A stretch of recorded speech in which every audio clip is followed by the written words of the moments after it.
गांव की जिठानी। शांति अपने दो बेटों अर्नव और आरुष के साथ शांति से जीवन बिता रही थी, लेकिन शांति के पति सोहन से उसकी कभी कभार थोड़ी अनबन हो जाती थी। एक दिन शांति रोज की तरह सुबह का खाना बना रही थी, तभी दरवाजे की घंटी बजी। घंटी की आवाज सुनकर वो दरवाजे की ओर जाते हुए कहती है, अरे आती हूँ, कौन है, सब्र करो।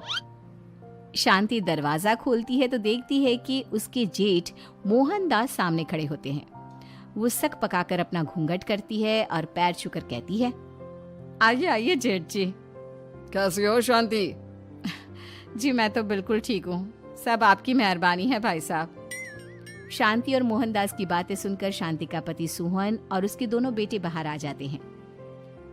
अरे भैया राम राम, कैसे हो आप? राम राम भाई। अरे शांति, ऐसे खड़ी खड़ी क्या देख रही हो? चाय कॉफी कुछ लेकर आओ, भैया आए हैं। शांति तेजी से रसोई की ओर आगे बढ़ती हुई कहती है, अरे मेरी माँ, गेट खोलने के चक्कर में मेरे तो चावल ही जल गए। वो दौड़ी दौड़ी रसोई में जाती है और देखती है कि सारे चावल जल गए हैं। वो दोबारा चावल बनाने में लग जाती है। इतने में सोहन आवाज लगाता है, अरे शांति, तुम्हारे चावल का रोना खत्म हो गया हो तो चाय ले आओ। जी लाती हूँ अभी। शांति जल्दी जल्दी चाय बनाती है और मोहनदास को चाय देती है। सब एक दूसरे की खैर खबर पूछते हुए चाय पीते हैं। चाय खत्म होती ही मोहनदास शांति की ओर देखते हुए मजाक में कहते हैं, शांति, अब तुम्हारी चाय में दम नहीं रहा, अब हमें चाय बनाने वाली बदलनी पड़ेगी। ये कैसे मुमकिन होगा जेठ जी, घर और बाहर का सारा काम मुझे ही करना पड़ता है और कभी कभी जल्दी जल्दी के चक्कर में काम बिगड़ जाते हैं, जैसे आज चावल जल गए। अरे इसी का तो हल लेकर आया हूँ। मैंने रिश्ता देखा है अर्नव और आरुष के लिए। दोनों लड़कियां बहुत सुंदर और सुशील हैं। अगर आप दोनों इजाज़त दें तो बात करूँ आगे। सोहन और शांति रिश्ते की बात सुनकर कहते हैं, अब ठीक है, बात चलाइए ना भैया, पर पहले लड़की के बारे में कुछ बताइए तो सही। हाँ हाँ भाई साहब, लड़की कैसी है, परिवार कैसा है, कहाँ के रहने वाले हैं? देखो, परिवार तो बहुत अच्छा है, पर वे दोनों लोग बहुत गरीब हैं। दहेज में कुछ मिलेगा नहीं। अरे हमें दहेज में कुछ चाहिए भी नहीं, बस लड़की संस्कारी होनी चाहिए। एक लड़की तो पढ़ी लिखी है और शहर की रहने वाली है, पर दूसरी अपनी गरीबी की वजह से पढ़ न सकी और गांव में रहती है, लेकिन दोनों है बहुत खूबसूरत। अगर तुम सबको देखते ही पसंद ना आ जाए तो मेरा नाम बदल देना। हाँ, पर तो हम आंखें मूंद कर भरोसा कर सकते हैं भैया। आप आगे बात चलाइए, हम शादी करने को तैयार हैं। कुछ ही दिन में अर्नव और आरुष की शादी हो जाती है।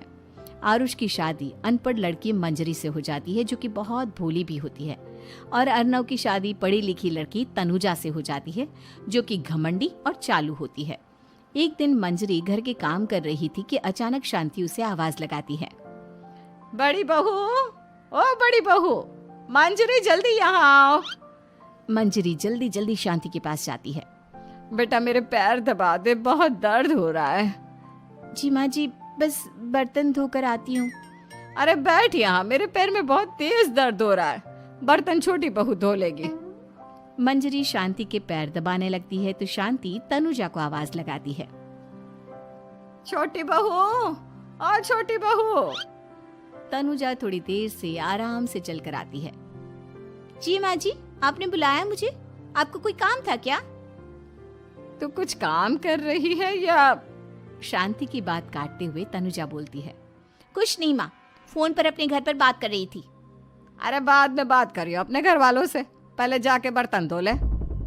तनुजा मुंह बनाते हुए अपनी जिठानी की ओर देखती है और मन ही मन कहती है, ये महारानी वहाँ बैठी है, ये नहीं कि बर्तन धो ले। मैंने इतनी पढ़ाई बर्तन धोने के लिए की थी क्या? तनुजा दांत पीसकर वहां से चली जाती है। अगले दिन सब दफ्तर चले जाते हैं, तभी डाकिया चिट्ठी लाता है। शांति चिट्ठी लेकर मंजरी से कहती है, बड़ी बहू, जरा छोटी बहू को बुलाना, एक चिट्ठी आई है। मेरी तो आंखें कमजोर है तो मुझसे पढ़ा नहीं जाएगा। मंजरी तनुजा के पास जाकर कहती है, तनुजा, तुम्हें माँ जी बुला रही हैं। मुझ पर हुक्म मत चलाओ, काम बताओ काम। अरे मैंने तुम पर कहाँ हुक्म चलाया, और हुक्म चला भी दूंगी तो क्या हुआ, तुम तो मेरी छोटी बहन की तरह हो ना। तुम जैसी अनपढ़, जाहिल और गांव की गवार मेरी बहन नहीं हो सकती। बेचारी मंजरी तनुजा की बात सुनकर अपना सा मुंह लेकर रह गई। कोई चिट्ठी आई है, माँ जी तुमसे पढ़वाना चाहती है, बस इसलिए बुला रही हैं। मुंह टेढ़ा करके तनुजा मंजरी का मजाक बनाती हुए कहती है, अनपढ़ कहीं की। तनुजा का ऐसा बर्ताव देखकर बड़ी बहू बहुत दुखी होती है। तनुजा को अपनी पढ़ाई का घमंड इतना हो गया कि अब वो घर के कोई काम नहीं करती और अपनी जिठानी का मजाक बनाती रहती। तनुजा का ये बर्ताव अब उसकी सास को भी नजर आने लगा था। एक दिन शांति ने अपनी बड़ी बहू से कहा, मंजरी, तनुजा हर समय तुम्हारा मजाक उड़ाती है, तुम्हें गुस्सा नहीं आता क्या? आता तो है माँ जी, लेकिन मैं क्या करूं? जब भी उसे कुछ बोलती हूँ वो और भी जली कटी बातें मुझे सुनाकर चली जाती है। मैं उसे अपनी छोटी बहन की तरह प्यार करती हूँ, लेकिन उसके दिल में मेरे लिए कोई इज्जत नहीं। बहू, तूने वो कहावत सुनी है, जुल्म करने वाले से ज्यादा जुल्म सहने वाला अपराधी होता है। मंजरी अपनी सास का इशारा समझ जाती है। वो अपनी देवरानी को सबक सिखाने की ठान लेती है और एक दिन शांति अपनी दोनों बहुओं के साथ बैठी थी तो शांति अपनी बड़ी बहू से पूछती है, अरे बहू, शाम होने को है, कुछ सोचा है क्या बनेगा खाने में? माँ जी, मेरे तो सर में बहुत दर्द है आज। मेरी प्यारी देवरानी ही कुछ अंग्रेजी खाना बनाकर खिलाएगी। सुना है पढ़े लिखे लोग अंग्रेजी खाना बहुत अच्छा बनाते हैं, क्यों तनुजा? इतना कहकर मंजरी अपनी सास की ओर देखकर मुस्कुरा दी। तनुजा अपनी तारीफ सुनकर बहुत खुश हो गई। इतने में शांति कहती है, ये तो सच बात है छोटी बहू, ये तो मैंने भी सुना है। हम भी पक गए हैं बड़ी बहू के हाथ का खाना खा खा कर। तनुजा, तुम्हारी माँ भी तो तुम्हारे खाने की बहुत तारीफ करती हैं। आज हमें भी खिला दो कुछ अच्छा सा बनाकर। शांति की बात सुनकर छोटी बहू और आसमान पर चढ़ गई, पर उसे ये कहाँ पता था कि उसकी सास और जेठानी उसे सबक सिखाना चाहती हैं। तनुजा अपनी तारीफ सुनकर खुश तो बहुत होती है, पर सोचने लगती है, मुझे तो कैसा भी खाना बनाना नहीं आता। अब मैं क्या करूंगी? अगर मैंने इनको सच बता दिया तो मेरी सारी इज्जत मिट्टी में मिल जाएगी। अरे छोटी बहू, क्या सोच रही हो? खिलाओगी ना अपने हाथ का अंग्रेजी खाना? छोटी बहू हाँ में सर हिला देती है। अचानक से उसके दिमाग में एक आइडिया आता है।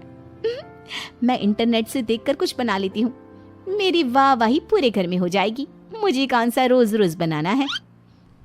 माँ जी, आज आप सबको ऐसा खाना खिलाऊंगी कि। इतने में शांति छोटी बहू की टांग खींचते हुए कहती है कि पता नहीं कैसा खाना खिलाओगी। ए ऊपर वाले, हमारी रक्षा करना। इतना बोलकर शांति और मंजरी दोनों जोर जोर से हंसने लगते हैं। अब तनुजा रसोई घर में चली जाती है और खाने की तैयारी करने लगती है, पर उसे रसोई घर की चीज़ों के बारे में तो कुछ नहीं पता।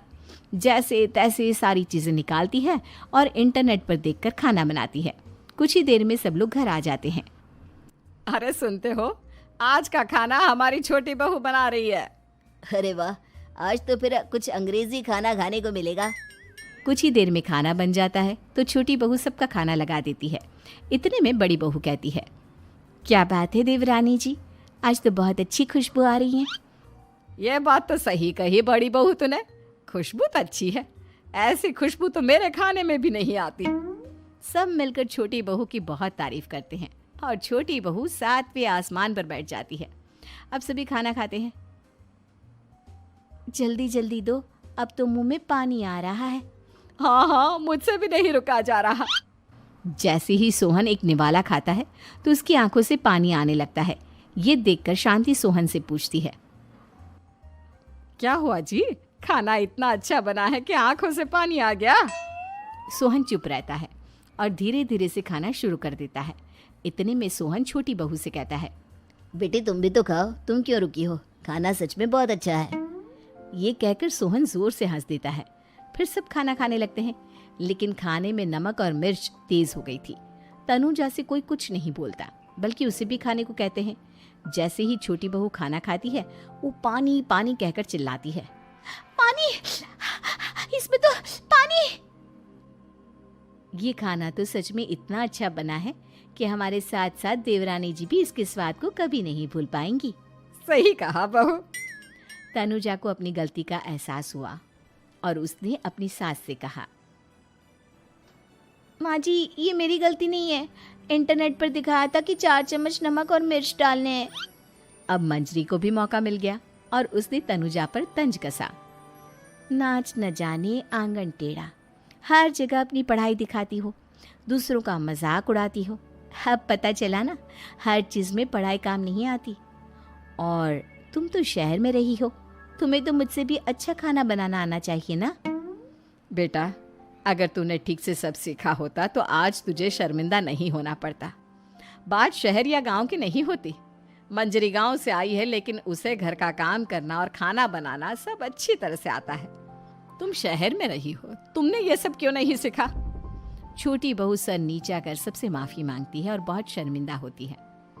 दीदी मुझे माफ़ कर दो, मैंने आपको बहुत बुरा भला कहा, पर आपने मुझे हमेशा ही माफ़ किया। आज मुझे अपनी गलती का एहसास हो गया है।